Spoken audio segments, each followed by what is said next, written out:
sarap. Medyo magastos dahil kada isang tinapay, isang itlog. So, di ba? Kung iisipin mo, magtitipid ka, mag-scrambled ka na lang ng ilang itlog, and then palaman mo, di ba makatipid ka? Pero dahil request ng aking request ng aking dalawang anak. Gawa daw ako ng ganitong tinapay. Ganitong merienda. So, ayan. Ginawan ko sila. Sobrang sarap.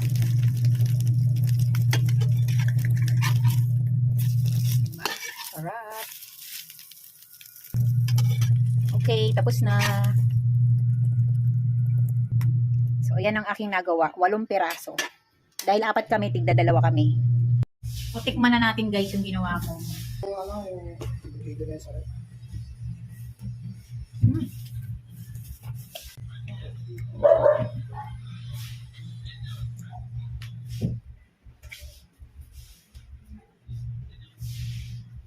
Ito sa'yo, magagano. Yan o. Kumain ka. O, kalahati yan.